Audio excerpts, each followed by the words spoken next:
আমার আবু বকর জান্নাতি, আমার উমর জান্নাতি। আল্লাহ বলছেন লিখে রাখো ফেরেশতারা, আবু বকরও জান্নাতি, উমরও জান্নাতি। বলেন কিসের বরকত? বলেন এলেমের বরকত। কিসের বরকত? এলেমের বরকত। তো যেটা বলতেছিলাম ভাইয়া, স্ত্রীরা হাসরের দিন আমাদের বিরুদ্ধে সাক্ষী দিবে, সন্তান আমার বিরুদ্ধে সাক্ষী দিবে। 4 নাম্বার, সন্তান, ফ্যামিলির বড় ছেলে।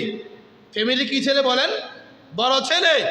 একেবারে মার প্রথম যে সন্তানটা আছে, এটার ভিতরে বাপের একটু আদর বেশি থাকে, আবার মারও একটু আদর কি থাকে? বেশি থাকে। দাদিরও একটু আদর বেশি থাকে, দাদারও একটু আদর বেশি থাকে। তো এই সন্তানটা, সন্তানের বিরুদ্ধে মা সাক্ষী দিবে, আল্লাহ আমার সন্তানটা দিন বুঝছিল কিন্তু আমাকে দিনের উপর চলায় নাই, আমাকে দিনের উপর একেবারে রাখার জন্য কোনো চেষ্টাও করে নাই। আজকে আমার স্বামীকে, আমার সন্তানকে, আমার ভাইকে, আমার বাপকে, আমাকে সহ জাহান্নামে দাও। নাউজুবিল্লাহ। তাহলে এবার নওজোয়ানরা বলো, একজন নারী কয়জন লোককে জাহান্নামে নিয়ে যাবে? 4 জন। 1 নাম্বার বাবা, 2 নাম্বার ভাই, 3 নাম্বার, 4 নাম্বার সন্তান। সন্তান।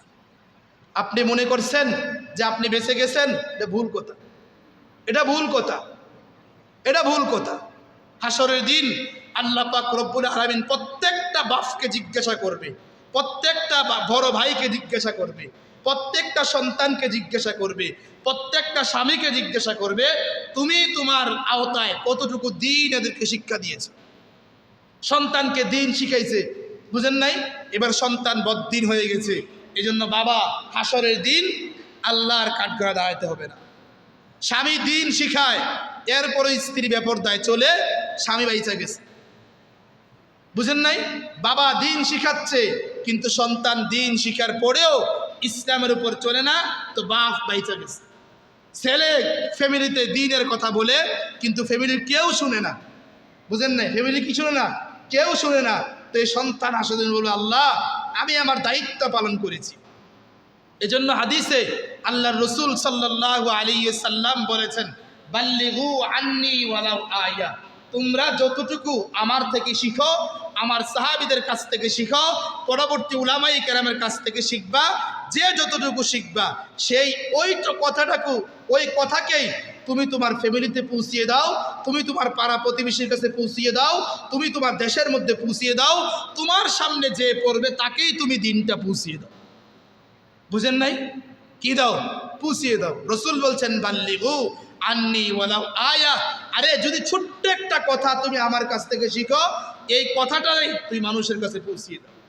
আল্লাহ কুরআনে বলেন, কু আনফুসাকুম ওয়া আহলিকুম নার। মানুষ বলতে তো আমরা প্রথম চিন্তাই করি সমাজ নিয়ে। কথা বুঝেন নাই? প্রথম চিন্তা করি কি নিয়ে? সমাজ দিয়ে। একজন বিশ্ববিখ্যাত ডাক্তারকে এক সাংবাদিক প্রশ্ন করছে, ওনাকে বলছে আপনি এত সুন্দর সেলিব্রিটি, হ্যাঁ, ডাক্তারি বাদ দিয়া আপনি বর্তমান রাজনীতিতে আসছেন, আপনি কিসের চিন্তা আসছেন? তো উনি বলছে আমি দেশের চিন্তা আসছি। বলেন না, উনি কিসের চিন্তা আসছে? আলহামদুলিল্লাহ, যুবকরা তো লাইকের উপর লাইক, ভিউর উপর ভিউ, আলহামদুলিল্লাহ। উনি সব সাইরা দিয়া, ইউরোপ সাইরা দিয়া, আমেরিকা সাইরা, চেম্বার সাইরা দিয়া, এখন উনি রাস্তার ভিতরে চুলগুলা খুইলা উনি দেশের জন্য কাজ করতেছে। বুঝেন নাই? যুবকরা খুশি, আলেম, যারা নারীখুর আলেম তারাও খুশি, আলহামদুলিল্লাহ। উনার মতো এত সুন্দর বিশ্ববিখ্যাত নৌজওয়ান ডাক্তারিকে আমরা দেখতে পাচ্ছি। অথচ আল্লাহ বলেন, কু আনফুসাকুম ওয়া আহলিকুম নার। আরে তুমি আগে নিজে জাহান্নাম থেকে বাঁচো, এরপরে তোমার আহালকে জাহান্নাম থেকে বাঁচাও, এরপরে তুমি দেশ নিয়ে চিন্তা করো। নিজের পর্দার খবর নাই, উনি বলে দেশ নিয়ে চিন্তা করে। বুঝেন নাই? যেই মেয়েটা নিজের পর্দার চিন্তা করে না, যেই মেয়েটা পর্দার চিন্তা করে না, আল্লাহর জাতের কসম খেয়ে বলতে পারি, যে চেহারা দেখা দেখে রাজনীতি করে, যে চুলগুলা খুলে রাজনীতি করে, এই মেয়ে ক্ষমতায় গেলে কোনো নারী পর্দা করতে পারবে না। বুঝেন নাই? আপনি যত বড়ই ডাক্তার হন না কেন, কথা বুঝেন নাই? আপনি যত বড়ই ডাক্তার হন না কেন, আপনার এবিলিটি, আপনার মাইন্ড তো ওইটাই যে দেশ নিয়ে চিন্তা করলে হয়। আল্লাহ বলেন, কু আনফুসাকুম ওয়া আহলিকুম নার। আগে তুমি নিজে জাহান্নাম থেকে বাঁচো, তোমার পরিবারকে জাহান্নাম থেকে বাঁচাও, এরপরে তুমি সমাজ নিয়ে, এরপরে তুমি দেশ নিয়ে চিন্তা করো। আর তোমাকে চিন্তা করতে করছে কেডা? তোমার চিন্তা করতে কে বলছে বলো? কে বলছে? হাদিসে তো স্পষ্ট আসছে, নবীজি সাল্লাল্লাহু আলাইহি সাল্লাম বলেন, যে জাতির প্রধান মহিলা হয় ওই জাতির উপর আল্লাহর লানত। বুঝেন নাই কথা? কথা বুঝেন নাই? ওই জাতির উপর কার লানত বলেন? আল্লাহর লানত, আল্লাহর লানত। আরেক হাদিসে নবীজি সাল্লাল্লাহু আলাইহি সাল্লাম বলেন, যে মেয়ের দিকে যে পুরুষ তাকায় তার প্রতি আল্লাহর লানত। আর যে মেয়ে ওপেনলি খুইলা দেয়, চেহারা খুইলা দিল, চুলগুলা খুইলা দিল, এবার উনি ইংলিশে বক্তৃতা দেয়, উনি যাই করুক, ওই নারীও লানত প্রাপ্ত, ওই পুরুষও লানত প্রাপ্ত। এবার আপনারা কথা বুঝলে উত্তর দেন, বর্তমান বাংলাদেশে 20 কোটি নৌজন যুবক থাকলে, 20 কোটি পুরুষ থাকলে, এই 20 কোটি পুরুষের উপর আল্লাহর লানত। আর এই 20 কোটি পুরুষের দেখানা চক্ষুগুলা, চক্ষের খারাপ দৃষ্টিগুলা এই নারীর উপর পড়তেছে। সে কিসের রাজনীতি শিখায়? বুঝেন নাই? রাজনীতি মানে কে বলছে আপনাকে? রাসূল আকরাম সাল্লাল্লাহু আলাইহি সাল্লাম মদিনাতুল মুনাওয়ারায় ইন্তেকাল করেছেন।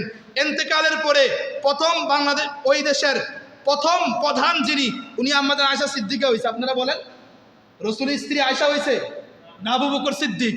আবু বকর সিদ্দিক ইন্তেকালের পরে এরপরে হয়েছে মনে হয় ফাতেমা রাদিয়াল্লাহু তাআলা আনহা, না হাফসা রাদিয়াল্লাহু তাআলা আনহা, না উমর ফারুক রাদিয়াল্লাহু তাআলা আনহু।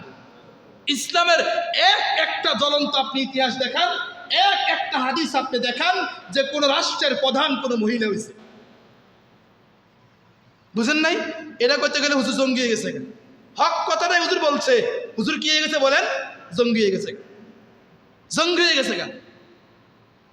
উমরের ইন্তেকালের পরে কে খলিফা নির্বাচিত হবে? মুনাফিকদের চাল ছিল রাসূল আকরাম সাল্লাল্লাহু আলাইহি ওয়াসাল্লামের কন্যার, কলিজার টুকরা কন্যার সন্তান হাসান হুসাইন জীবিত আছে। সব সাহাবীরা বলে, হাসান হুসাইন না, তার কোনো পরিবার না, কোনো মহিলা না। উমর ইন্তেকালের আগ মুহূর্তে বলে গেছে, আমার পরে ইসলামিক রাষ্ট্রের ক্ষমতা কোনো মহিলা হতে পারবে না। আমি জীবিত থাকা অবস্থায় উসমানকে আমার খেলাফতের দায়িত্ব দিয়ে গেলাম। শিক্ষা কি বলেন? শিক্ষা কি এটা? শিক্ষা কি বলেন?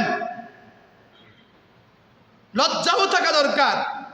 আমি একজন মুসলমানের সন্তান, আমার ভিতরে পর্দা নাই, আমার মেয়ে পর্দা করে না, আমার বউ পর্দা করে না, আমার ভাইয়ের বউ পর্দা করে না, আমার বোনটা পর্দা করে না।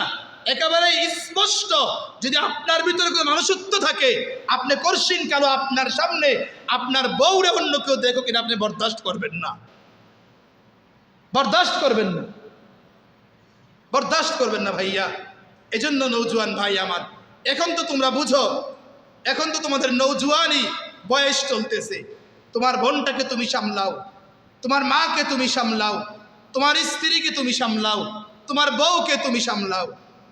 না আগামী প্রজন্ম জিনার মূল কেন্দ্র কোথায়? হাদিসে রাসূল আকরাম সাল্লাল্লাহু আলাইহি সাল্লাম বলছেন, জিনার মূল কেন্দ্র হলো চক্ষু। একেবারে চক্ষু দিয়ে যখন সে একটা বেগায়া নারী দেখে, এরপরেই তো সে এবার জিনার দিকে তার হাত যায়, পা যায়। জিনার মূল কেন্দ্র চক্ষু। হাদিসে রাসূল আকরাম সাল্লাল্লাহু আলাইহি সাল্লাম বলেন, 3 প্রকার চক্ষু হাসরের দিন আল্লাহর আরশের নিচে থাকবে। কয় প্রকার বলেন? 1 নাম্বার, যে চক্ষু আল্লাহর ভয়ে কান্না করে, যে চক্ষু আল্লাহর ভয়ে কান্না করে, এই চক্ষুকে জাহান্নামের আগুন স্পর্শ করবে না, সে হাসরের দিন আল্লাহর আরশের নিচে থাকবে। 2 নাম্বার, ওই চক্ষু, যেই চক্ষু বেগায়া নারী সামনে পড়ছে, তো আল্লাহর ভয়ে সে তার চক্ষুকে ফিরিয়ে দিছে, ফিরিয়ে দিছে।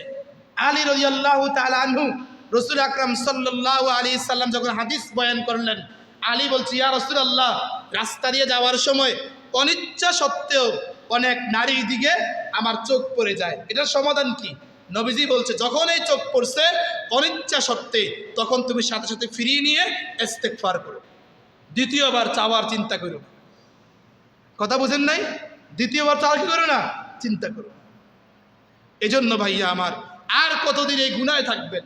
আর কতদিন নাফরমানিতে ডুবে থাকবেন? আল্লাহ পাক রব্বুল আলামিন আমাদেরকে, আমাদের স্ত্রীগুলাকে, আমাদের বোনদেরকে, আমাদের মাদেরকে পর্দা করার মতো বুদ্ধ শক্তি আল্লাহ দান করুক। সকলে বলেন।